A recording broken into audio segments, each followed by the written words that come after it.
Our next speaker is Dr. Mosse from Children's Hospital of Philadelphia, and I asked her to possibly do two topics, one regarding a clinical trial and research that they're doing at CHOP, but also to touch a little bit on adult neuroblastoma, and because I know we do have some teenagers that have been diagnosed with it, so just to kind of cover a little bit regarding that, so that, you know, if we do have any parents here now whose children are teenagers, that she can, you know, touch upon some of that and maybe answer some of your questions. Yeah. Oh, here he comes. Got it. Not a PC person. No. Good morning, and thank you very much for the invitation to come talk with you a little bit about the work we're doing to improve outcomes for children and families battling this disease. And thank you, Pat, for having me today. So John said I was going to talk about a lot of things. So we'll see how that goes. And he also advised me not to talk much about science, and I decided not to take his advice because I think that, as he emphasized, it's really important to highlight the challenges in the laboratory that we face before we can bring agents and clinical trials to patients, and that we feel very strongly that the work that we do in the lab really has to be very rigorous in order for us to be successful in your children. And so I think that, you know, with that, I'll spend some time talking about primarily the discovery of one target in neuroblastoma, this protein ALK, and the challenges we've had in the laboratory and the opportunities that we do now have in the clinic, but really the ongoing challenges as well to effectively target this protein. So it started many, many years ago, in fact, in the early 1970s, when a brilliant cancer geneticist, Alfred Knudsen, made the observation that just like any other human cancer, neuroblastoma can also be inherited, but it's quite rare. And John has been collecting these rare families for decades, and it started off as my work in the lab when I entered this field in 2000. And this was actually the first family that I personally collected, and I owe it all to the young lady. Let's see, I'm not good with pointers either. So whoops. Go back. So let me just show the whole slide. So it's this young lady right here. So she called me one day and told me that she had had a sister who had died of neuroblastoma, and she had another sister who was just diagnosed with neuroblastoma and was undergoing therapy. And interestingly, when I asked her more about her family, she had a brother who had a droopy eye, and that to me was a bit of a red flag that that maybe also he was affected. And so, and interestingly, their mom's mom had also individuals in the family with neuroblastoma. So we spent about a year collecting the blood from all of these individuals and isolating the DNA. And in middle of 2005-06, we had collected enough families that we did a screen to figure out what they all had in common. And it turns out that when we looked at the genetic code, we saw this mistake here in this gene ALK, the anaplastic lymphoma kinase gene, that had already been implicated as being important in a form of childhood lymphoma, but through completely different mechanism. And but we really were the first to show, as John had highlighted, that there were these mutations in this gene, in the blood of these families. And this provided us the opportunity to then offer testing to this family. And what we found is that this young lady who brought this family to us was in fact a silent carrier of a mutation in this gene, which puts her at lifelong risk for developing the disease.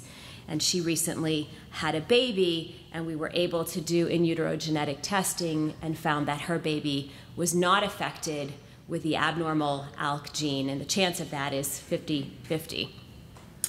So this was the discovery of the relevance of this gene ALK in neuroblastoma, in the rare families with neuroblastoma, but we extended this observation to the more common form of this disease, which is the children who get it by chance alone, where there is absolutely no family history, and that's more than 95% of families and individuals diagnosed with this disease. And what we found is, so we took the entire protein that John described earlier here, and we literally sequenced the entire gene in tumors at diagnosis from 1,600 patients that represent the full spectrum of neuroblastoma. So children born with neuroblastoma, congenital neuroblastoma, children with all forms of the risk form of the disease, so low risk, intermediate risk, high risk. We sequenced tumors from over 100 adolescents and young adults, and found that in children with the most aggressive form of this disease, 14% have either this mutation all here in this one spot, or they have hundreds of copies of ALK on the cell surface, just like when we talk about MYC amplification. A small subset of patients, their tumors have ALK amplification. And interestingly, the mutations are seen across all cases of neuroblastoma. It's not just in the high-risk form. Overall, the frequency is 8%. In low risk, it's 6%. In intermediate risk, it's 8%. In high risk, it's 14%. And interestingly, in adults, in adolescents and young adults, it's closer to 20%. And we really don't understand exactly why that is. But as we started to really uncover the different kinds of mutations, we found, just like John described, it's not a binary thing. It's not yes or no, there is a mutation. It's, oh my goodness, there's actually more than 30 different kinds of mutations. Most of them reside in these three kind of what we call hotspots. So most of them, and those of you who are familiar in more detail with this gene ALK know that they can be at this position 1275 or 1174 or 1245. And at first we thought all mutations must be created equal and that these must all be important, but that's not turned out to be the case. So to elaborate a little bit more about the insights we've gotten about the role of ALK in adolescents and young adults. So in our screen of the 1,600 patients, the frequency in children older than 10 is 17%, which to me suggests that there really is a difference in genetic mutation based on age. And this is reminiscent of the discovery of this gene ATRX, which is prevalent in older patients, the discovery made by the St. Jude and Memorial Sloan Kettering group. Interestingly, I now care for, and I know Brian sees a lot of adolescents and young adults, and in the era of next generation sequencing, I actively care for about 10 adults with this disease, and I was just thinking about them in more detail, and 8 of the 10 have an ALK mutation and are on some type of ALK inhibition therapy, which has provided really a new, more rational, more precise therapy for patients where we know that conventional chemotherapy is not only more toxic, but less effective, usually because of the more indolent nature of this disease. It grows more slowly, and so it doesn't respond as well to chemotherapy. And so within the context of the rest of my talk, I'll continue to weave in how we are addressing adolescents and young adults, but still there is this convention to start with empiric chemotherapy, but I think those of us who see these older patients more readily move to different approaches. And now, in the era of more precise medicine, I think that the tumor biology is really important to recommend more rational treatments for these, this cohort of patients who are so different. So all of the work on ALK, and much of it I'm not showing here, led to the initiation of a phase 1 trial in the Children's Oncology Group. And this work started in 2009. This trial opened in 2009. It was about a year after our discovery of ALK. And this was, for us, really exciting because, and it was really in partnership with Alex's Lemonade Stand Foundation that we were able to take this work from the laboratory to the clinic. But it taught us in parallel that there were a lot of questions to remain to be explored in the laboratory in parallel to getting patients access to this drug. And I will mention, and I don't see Bob O'Connor in here yet, but that the very first patient with neuroblastoma to take CRizotinib was Anna O'Connor, and her dad is here today. And this was before we opened the trial. It was largely because of her perseverance and her persistence that as an adolescent who'd been diagnosed with this disease, who had not responded to any conventional therapy or experimental therapies, she was really looking for something that was potentially smarter and made more sense. And so the company allowed her access to this drug on the lung cancer trial because this gene is very important in lung cancer. And she started taking the medicine, and within a couple of months, she felt a lot better. And she came off of her narcotics and I think benefited from this therapy for about a year until we really ultimately failed her and have worked very hard in the lab now to understand why that is. So what we've learned about ALK is that when there's an ALK mutation in the tumor, it's a biomarker for a worse survival. Just like we know that MYC-N predicts for inferior survival, so does ALK. And that's actually true here in all patients with neuroblastoma, regardless of whether there's low risk, intermediate risk, high risk disease. All patients whose tumors have an ALK mutation have an inferior outcome. And in patients with high risk disease, the 14% where there's an ALK mutation, the outcome is really much worse for those patients as well.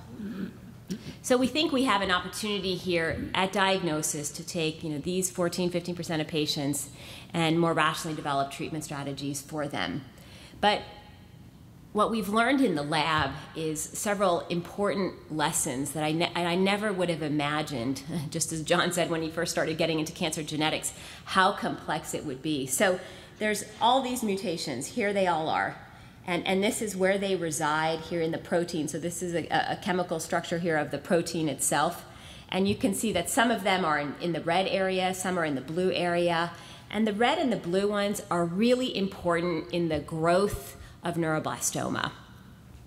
But not all of the mutations we find in patient tumors are actually clinically meaningful. So for example, the ones here in gray probably don't do anything to the protein.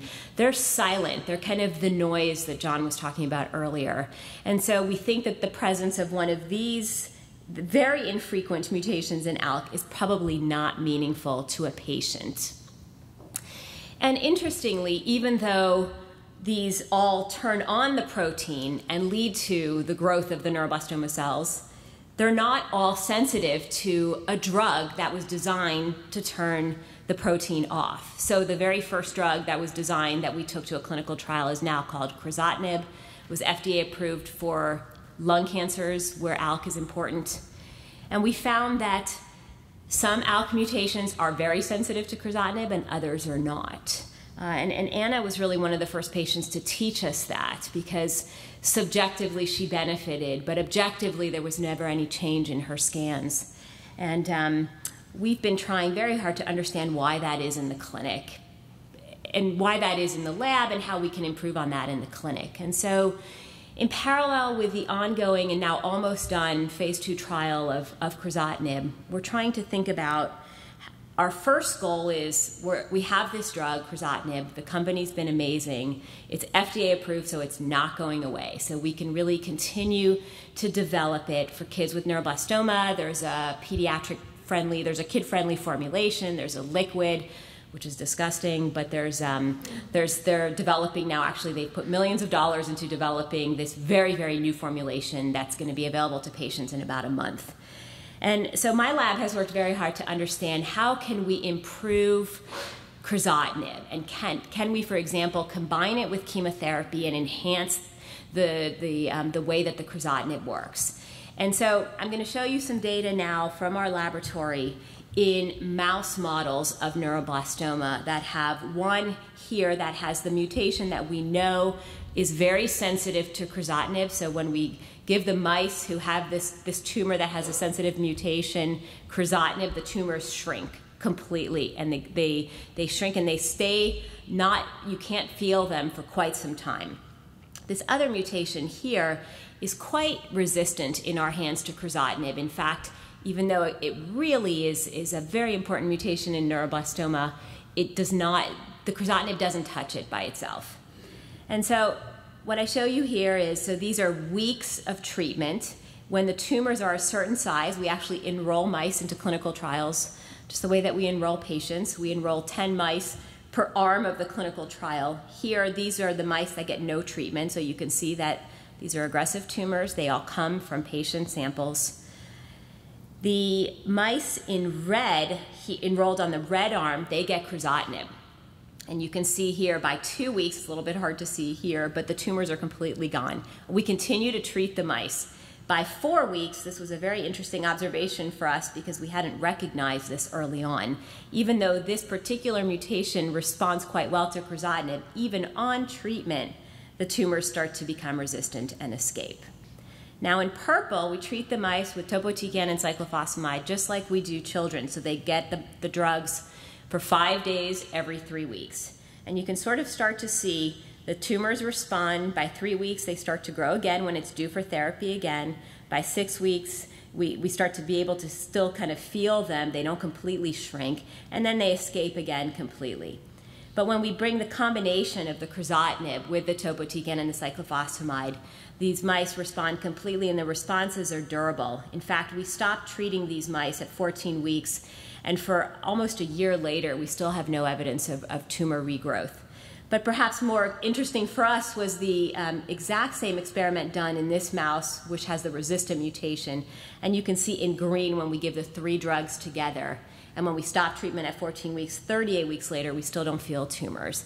And so to us, this really provided at least some clinical rationale for combining crizotinib with chemo that we could maybe improve on. You see here crizotinib does nothing in these tumors even though there's an ALK mutation. Now it's a lot more complicated than this, but there is an ongoing clinical trial to test the safety of this combination. And perhaps more important, than there is now actively the development of the next phase 3 trial for children with high-risk neuroblastoma. As you all know, right now they're actually, it's a different phase depending on what phase of therapy your children are in, but there's actually not a single phase 3 clinical trial open right now for children newly diagnosed with high-risk neuroblastoma. They've all closed. And so we're really busy in the Children's Oncology Group designing the next phase 3 trial. And largely, the question that will be asked is one of bringing MIBG up front. Patients will be randomized to either getting MIBG or not. But what we're really excited about is that the 14% of patients whose tumors will have an ALK mutation, they will be getting crizotinib throughout their therapy. And we're very hopeful that this will make a big difference for a small group of patients.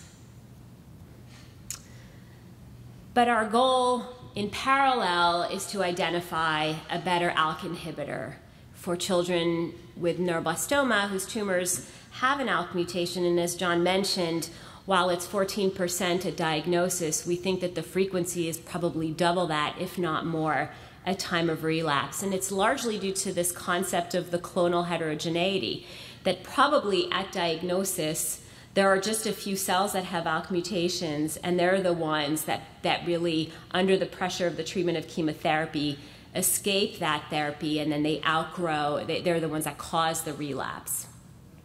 So we've been testing crizotinib for some time. We've actually tested really every ALK inhibitor that's available, both for work in the lab and that's been in patients. And there are many because lung cancer is a very hot topic and pharmaceutical companies are committed to finding new ALK inhibitors.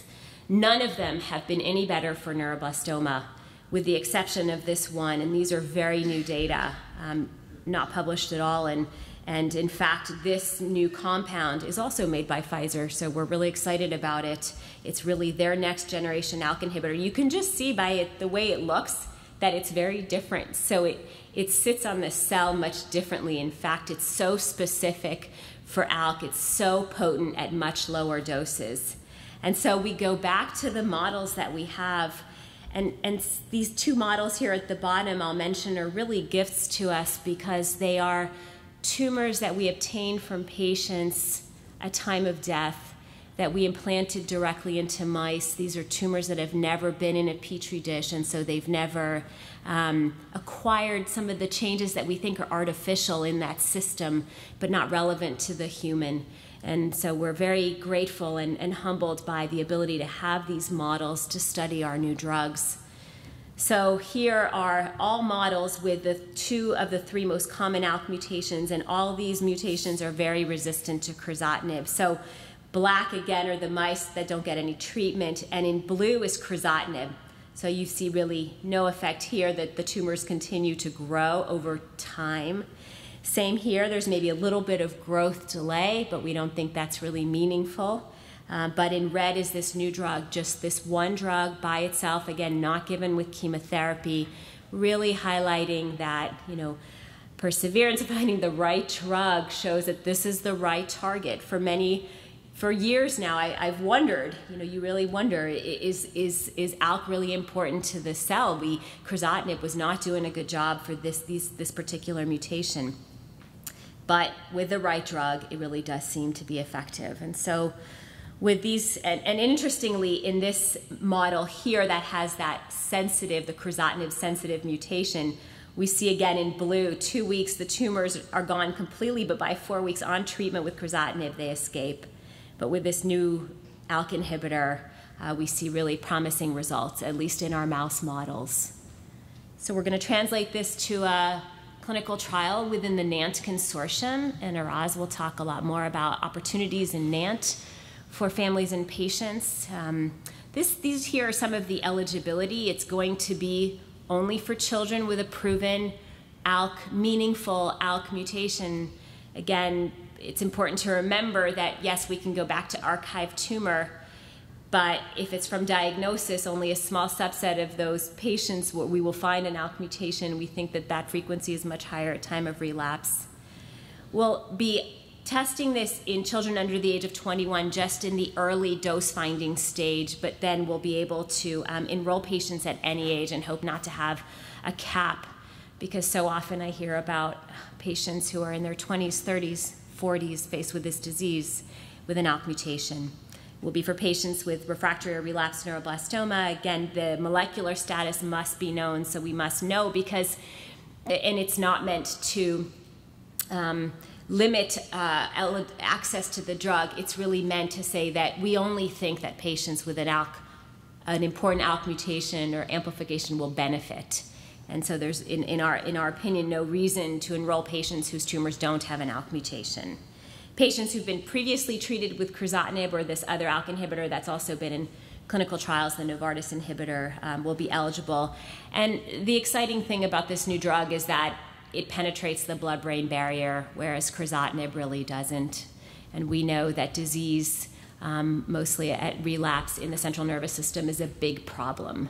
And so we're really optimistic about the penetration of this drug into that area. And we hope to open this trial by the end of this year is our goal. And we will actually be collaborating with the UK, and they will be, we'll have a couple of sites there who'll be able to partner with us so that we can really provide broader access to this new drug. And my goal is to be able to substitute it for crizotinib in the next Highrisk trial. So we'll see if we can achieve that. But I think the onus is on us to keep up with the science and translate to the clinic as quickly as possible.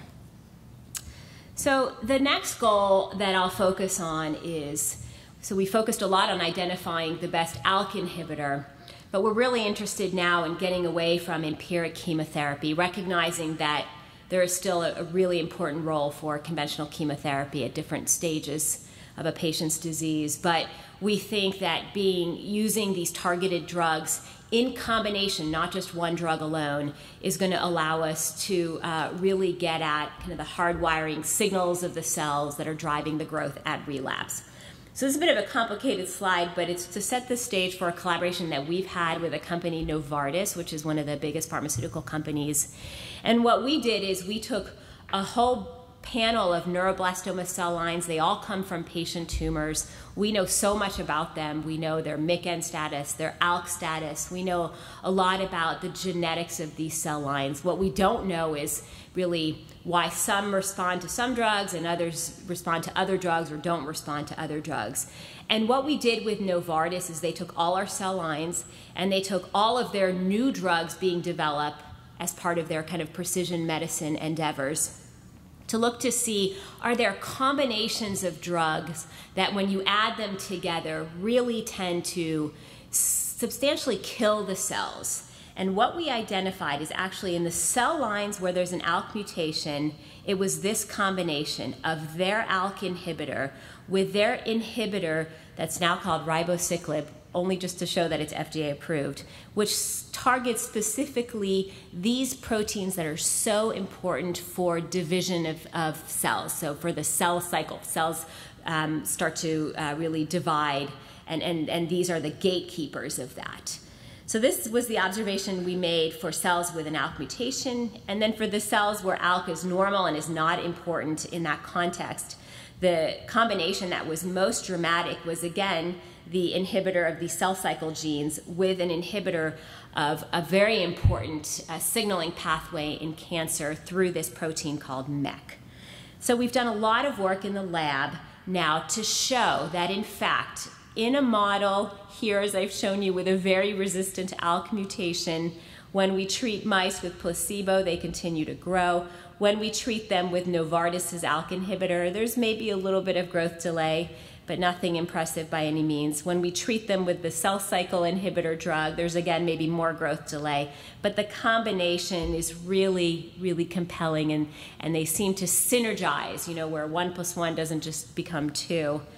And what we did down here is we know that this drug can be at high doses in the clinic a little difficult to tolerate. So we tested to see how low can we go potentially in patients and still see activity. And what we really show down here is that you can even take very low doses of this cell cycle inhibitor and still see profound shrinkage of the tumors that's sustained over time.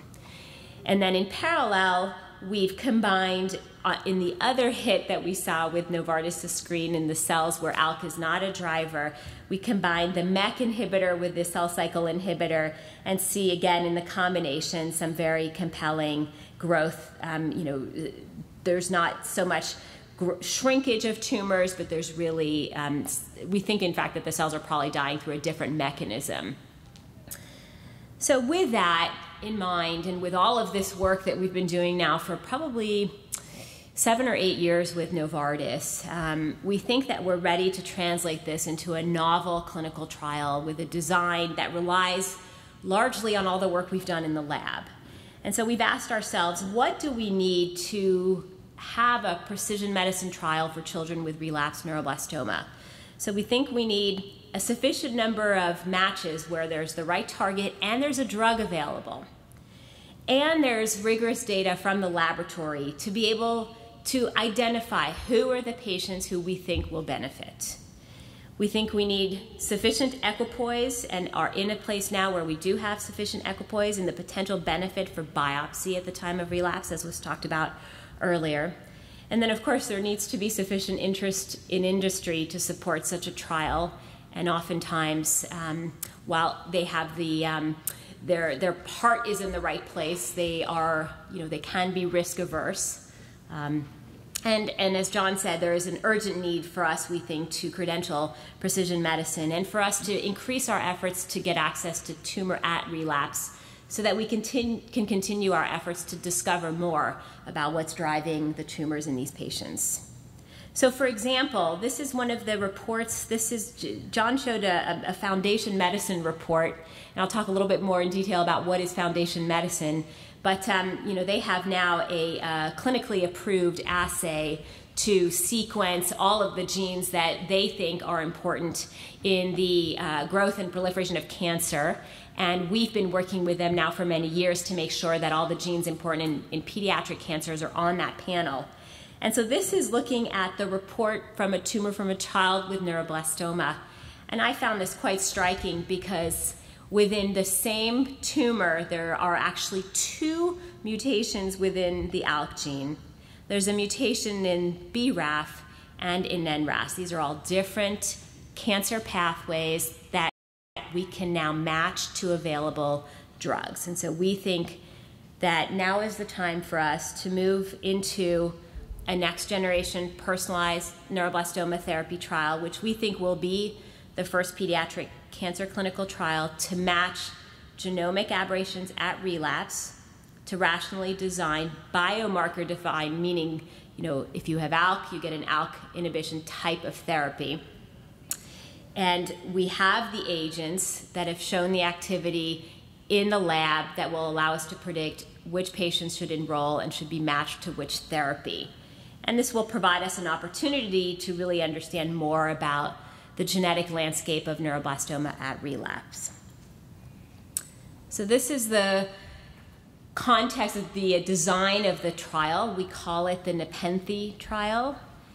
There's a lot of history behind the name Nepenthe, but at its root, it's a Greek word that means medicine to relieve sorrow.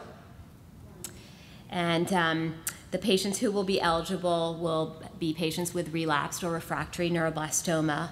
The first phase will be a biopsy. We will strongly recommend, and I say strongly only because for patients who are known to have, for example, an ALK mutation, who've already had molecular profiling done at time of relapse, we will of course accept those results, but we're really trying to match the therapy options that we have to the exact disease that a patient presents with at the time of enrollment. And so the biopsy will be then sent to Foundation Medicine, and they will offer their testing free of charge. And they have promised us a turnaround time of 10 days. So our hope is that a patient would not need intervening therapy before we find whether or not they are eligible for some of the treatment options that we have. Of course, if there's any tumor left over, we will bank it to do other research studies in the laboratory. And then patients will be stratified based on what the next generation sequencing data teaches us. And I showed you an example of the report. So we'll have 3 groups that a patient could be assigned to. The first is really driven by the presence of an ALK mutation. And if a tumor has an ALK mutation, then they will be eligible to be treated with the combination of the ALK inhibitor and the cell cycle inhibitor. These medicines are oral medicines, they're outpatient, and the other really important thing about the stratification to different parts of this trial is that it will not be done as part of a tumor board where people sort of sit together and discuss, well, how should we treat this patient? We think it's really important to use all of the data that's been generated from the lab to say that a patient's tumor that has all of these changes or is, has an ALK mutation, but this very important cell cycle gatekeeper gene has to be normal as well. And that's only to really set the trial up for success so that the right patients get the right therapy and hopefully benefit. The second group will be for patients who have changes in a different pathway, this RAS-MEK signaling pathway. And again, you can see how complicated it is in terms of the different biomarkers that will support the treatment with this combination. It will be with the cell cycle inhibitor and with the MEK inhibitor called trametinib. And again, they're both oral agents taken in the outpatient clinic. And our hope is that patients, the majority of patients who we meet and who go on to the first phase of this trial and have a biopsy will have a treatment option. So we think that about 30% will be eligible for this combination. We think that about 40 or so % will be eligible for this combination based on what we've learned about these biomarkers. And we really wanted to have an option for patients who don't have these relevant mutations in their tumor. And so with Novartis, we've been for a long time studying a drug called HDM201 now for a couple of years. And it's a drug that, so we know that the most important gene in cancer is a protein called P53. It's like a gatekeeper of cancer. And in adults, unfortunately, more than half the time it's mutated. But we're really fortunate, if one can say that, in neuroblastoma, where this gene is almost never mutated. And so now companies have developed, like Novartis, have developed drugs like HDM201 to take advantage of that and really teach this gene that is supposed to be a gatekeeper of keeping cancer quiet really kind of more effectively turn it on. And we do see in our preclinical models that it can be very effective. And our goal is to have it available as sort of an unmatched option so long as there's not a mutation in the p53 gene. And we think that about 5% of patients have tumors with p53 mutations. So to summarize the trial, there will be 3 groups. The first group will be for patients with activating mutations in ALK primarily. The second will be for patients who have mutations or changes in the MYC pathway, the RAS-MAP kinase pathway, or these cell cycle genes. And then we'll be looking at HDM201, this important p53 activator gene. And initially it'll be as a single agent, and we're continuing to do work in the laboratory to see how we can combine it with other drugs.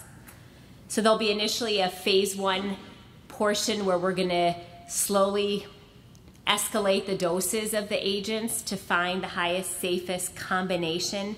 And then we'll follow that by an expansion at what we think is the safest dose of the combination of 2. And all of this is going to be using the starting doses that have been defined by ongoing adult and pediatric studies. Some of these drugs have been in kids as single agents. We will, at the time that a patient progresses on any one of these combinations, offer a rebiopsy. And for example, it's possible that there was not an ALK mutation, but at time of progression we identify one, and will then offer potentially treatment on a different arm of the trial if patients meet eligibility. And we'll have some companion research studies allowing us to monitor using liquid biopsies, as John mentioned, to see whether we can, in patients with known genetic changes, detect whether these cells go away, and can we detect when they come back, and identify the genetic changes that they've acquired. This will be a single institution trial. It's really quite complicated, and we're hopeful that if there's proof of concept and patients respond, that we can then expand this to a couple of other sites with some of our colleagues. But initially it will be only done at the Children's Hospital of Philadelphia. And we expect, based on all of the work we've done to understand the evolution of the neuroblastoma genetics at relapse, that 90% of patients will have a treatment option on this trial. And we're going to continue to do work in the lab to bring different combinations as part of this master protocol. And our goal is to open this sometime before the end of 2015. So with that, I want to thank you and leave time for questions, and see how I can help elucidate some of the complexities of this trial and other questions that you may have. Thank you, Dr. Mosse.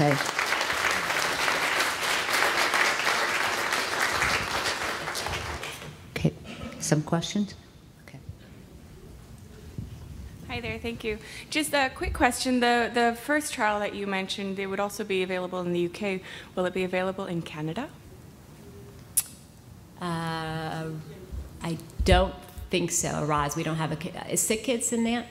Yeah. Toronto. Yeah, Toronto. Great. Okay. I have a question from one of the parents, and then you can come on. What about a patient that has been tested positive at time of relapse for ALK in only one of her tumors?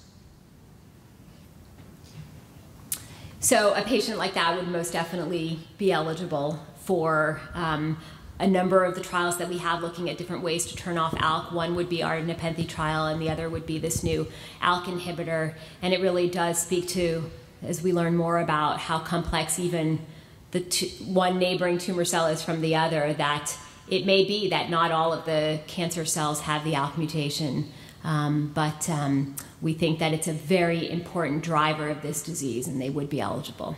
Okay. I don't know. Yeah, I don't know. But we have seen that. Yeah. Nick? Very quickly, is it possible to have ALK overexpression without a corresponding mutation? And if so, is there any directed therapy in that situation?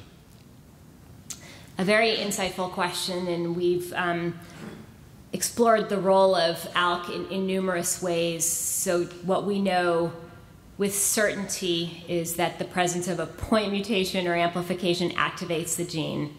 and then that leads to, causes the growth of the cells. We think, what our lab has actually shown is that ALK is overexpressed. So it's a protein that's supposed to be turned off when you're born.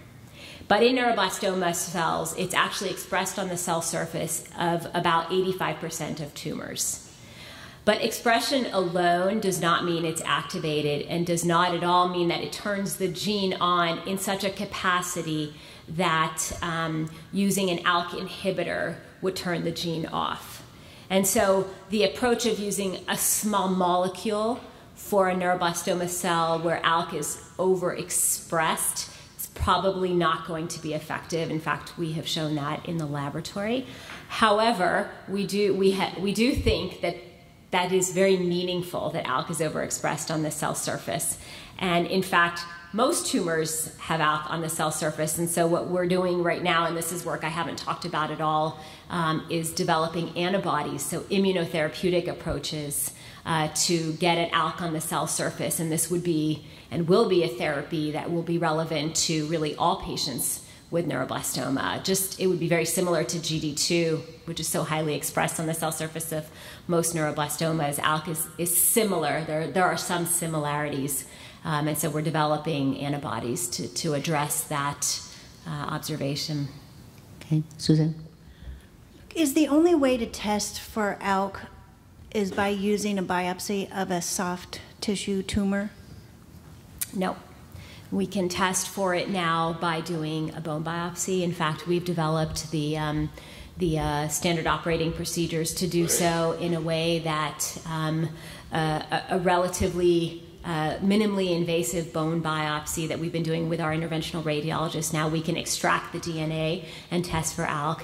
And if there's a certain burden of disease in the bone marrow, we can also test for it in that compartment. And hopefully one day we'll be able to test for it using the liquid biopsies, but it's not just from soft tissue. Okay, so if a person was first diagnosed and they were not ALK, they did not have the ALK, and then they relapsed, and they have no soft tissue disease, but they have lots of bony disease and lots of marrow disease, would you encourage them to be tested for the ALK at that point? Absolutely. And which one would be better? The marrow? To me, marrow would be better because you're already going to do a biopsy, and the bone sounds horrible. Would you do the marrow over the bone? Or would you really prefer to have the bone biopsy as opposed to the marrow? So I agree that I'd prioritize the marrow. So long as there's enough tumor in the marrow, you want to make sure that what you're sequencing are tumor cells and not just normal bone marrow cells, and that your result really reflects what's happening in the tumor. And so then that gets to what's the level of detection, and it needs to be about 30% tumor in the bone marrow, which is a lot. But of course, for patients who are unfortunately in that situation, then that's a very readily available source, like you said, to be able to test for ALK. And if not, then doing a bone biopsy should be considered. Okay, next question. Please explain the droopy eye and its significance.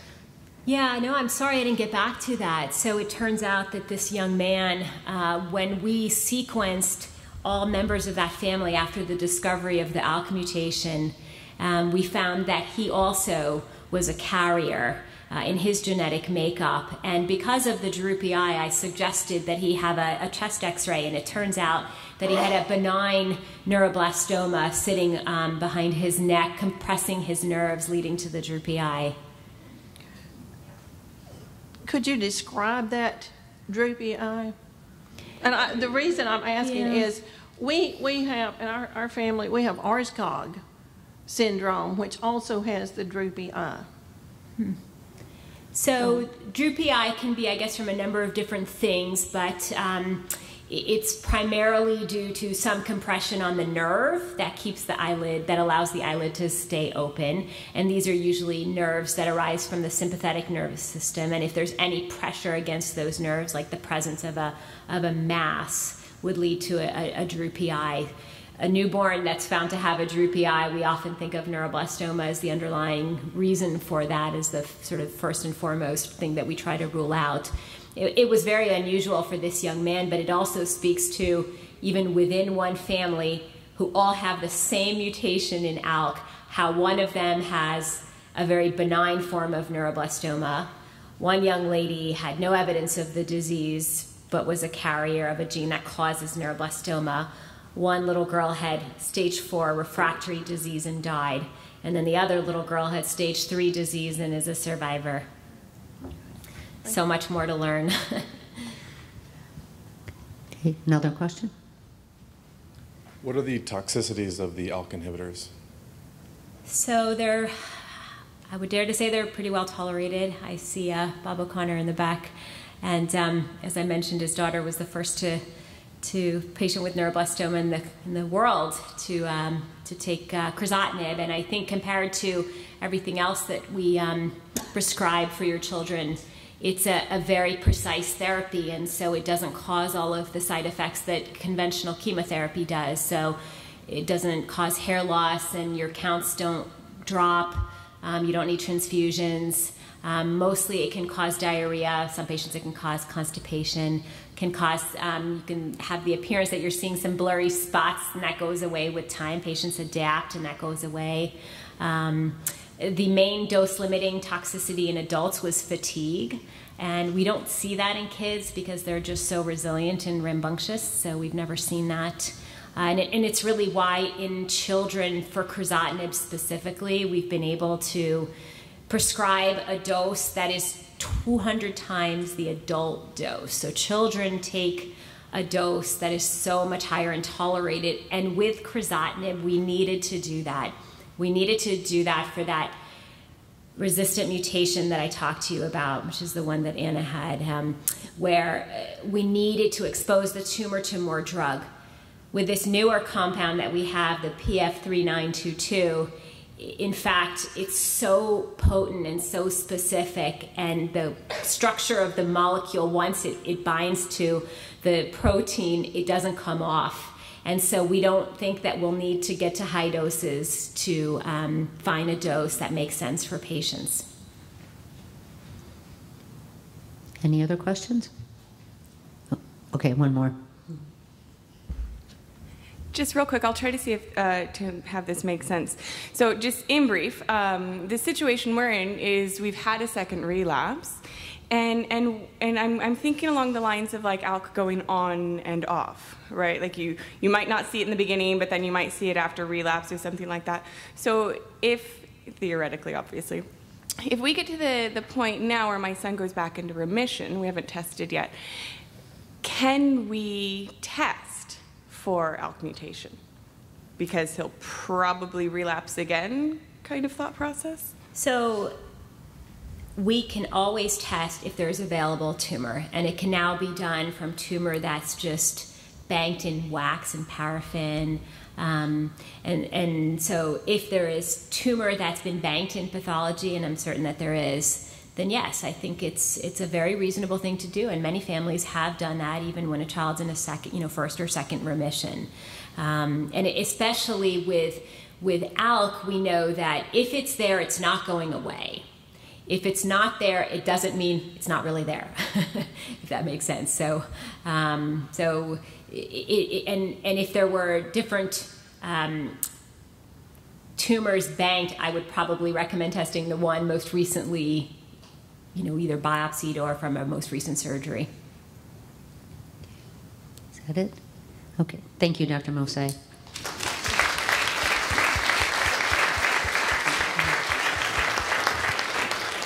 Okay, we're going to go ahead and take a 15-minute break. There's some snacks outside. Thank you.